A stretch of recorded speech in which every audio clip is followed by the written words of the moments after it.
நாட்களில் யூதர்களுக்கு மட்டும்தான் சொந்தம். அல்லேலூயா.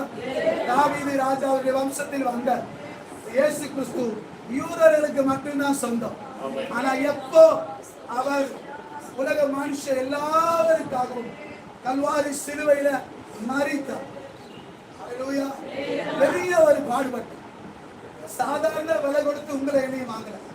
நம்ம சாதாரணமா ஒரு ஆராதனை வேண்டாம், உள்ள உடைஞ்சு இன்னைக்கு உள்ள திரண்டு ஆராதனை எழுவார். அல்லேலூயா. இன்னும் 5 நிமிடம் நல்லா அல்லேலூயா பேசுவார். அவர் நமக்காக ரத்தம் சிந்தி, நமக்காக பாடுபட்டு, நமக்காக சிலுவையில் அறையப்பட்டார். ஆனா உயிர் தேர்ந்தது மூலமாய் யூதர்களுக்கு மாத்திரம் சொந்தமாய் இருந்தவர்